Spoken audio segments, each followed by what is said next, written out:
Kembali lagi di Proyek Kewarganegaraan. Baik Bapak Ibu guru semuanya, di video yang kali ini saya akan membahas lanjutan dari video yang sebelumnya. Di sini kita sudah diberikan materi tentang asesmen diagnosis awal tahap 1. Nanti Bapak Ibu bisa membaca dulu materinya di sini. Ada banyak sekali materi. Setelah dibaca, kemudian kita bisa mengerjakan kuisnya. Oke. Ini saya sudah membuka kuisnya. Kita langsung bahas saja. Tujuan dari dilakukannya asesmen diagnosis awal pembelajaran adalah, ya, jadi kita ditanya tujuan dari asesmen diagnosis awal. Oke. Yang A, memonitor kegiatan belajar siswa selama masa pandemi. Yang B, memonitor perkembangan non-kognitif dan kognitif siswa untuk memenuhi target capaian belajar. Mungkin betul ya, karena di dalam asesmen awal itu tujuannya adalah baik aspek kognitif maupun non-kognitifnya di luar pembelajaran harus dikembangkan. Kemudian yang ketiga, memonitor keterlibatan orang tua selama pembelajaran jarak jauh. Sepertinya bukan itu tujuannya ya. Yang keempat atau yang D, memonitor perkembangan emosi dan psikologi siswa ya. Jadi sudah kelihatan di sini jawaban yang paling tepat adalah yang B. Oke. Next, berikut ini adalah siklus asesmen di awal pembelajaran. Oke, evaluasi, nah, jelas salah ya. Ya, yang namanya siklus evaluasi selalu ada di akhir ya. Gak mungkin kita evaluasi dulu.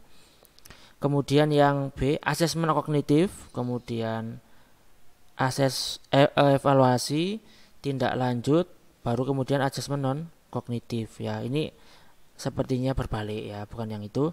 Yang C, evaluasi dan tindak lanjut belum ya, karena kita belum melakukan apa-apa, nggak mungkin kita melakukan evaluasi ya. Yang C jelas salah. Yang D, asesmen non kognitif di luar pembelajarannya dulu, baru kemudian asesmen kognitif, baru kemudian tindak lanjut dan evaluasi ya. Ini udah kelihatan jawaban yang paling tepat adalah yang D. Oke, next. Dalam melakukan persiapan diagnosis awal non-kognitif, Anda dapat memberikan pertanyaan kunci seperti, ini jelas pertanyaannya ya. Apa yang kamu lakukan apabila tidak mengikuti sesi kelas online? Bukan itu ya. Yang B, apa saja kegiatan yang kamu lakukan selama belajar dari rumah? Oke, mungkin ini jawabannya. Kita lihat jawaban yang lain dulu. Apa orang tuamu lakukan untuk salah ya. Harusnya apa yang orang tuamu lakukan untuk membantumu ketika belajar dari rumah? Bukan ya. Bukan itu jawabannya. Apa tugas yang paling sulit dikerjakan selama belajar dari rumah? Yang D juga salah. Kalau yang D ini kognitifnya ya. Yang ditanyakan adalah non kognitifnya. Jawaban yang paling tepat adalah yang B. Apa saja yang kegiatan yang kamu lakukan selama belajar dari rumah? Jadi biar gurunya bisa memetakan tipe seperti apa atau model seperti apa yang bisa diberikan selama PJJ. Oke, kita next. Guru Tia telah melakukan asesmen diagnosis kognitif dan non-kognitif awal. Adit, seorang siswanya, memiliki nilai skor yang tinggi pada asesmen kognitifnya, namun pada asesmen non-kognitifnya, Adit mengatakan bahwa dirinya tidak menyukai kegiatan belajar jarak jauh yang gurunya berikan. Oke. Dari cerita di atas, tindak lanjut yang dapat guru Tia lakukan adalah, jadi gini, Adit, siswanya Bu Tia ini nilainya bagus ya, tapi Adit nggak suka caranya kegiatan pembelajaran jarak jauh yang diberikan oleh Bu Tia. Nah, langkah selanjutnya bagaimana? Kita lihat jawabannya dulu. Membentuk kelompok belajar bagi siswanya untuk mendukung pembelajaran jarak jauh. Jangan ya.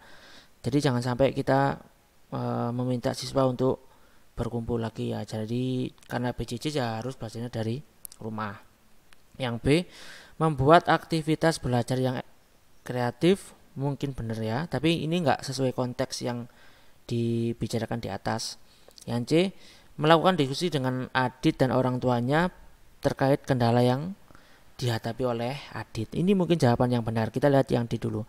Memberikan pilihan aktivitas pembelajaran jarak jauh yang ingin dilakukan Adit. Nah, yang D juga kurang tepat ya, karena kalau kita memberikan pilihan kepada siswa tanpa dengan didampingi, maka yang jelas siswanya lebih memilih game ya. Dia jelas kalau kita bandingkan bermain dengan belajar, dia lebih memilih bermain game.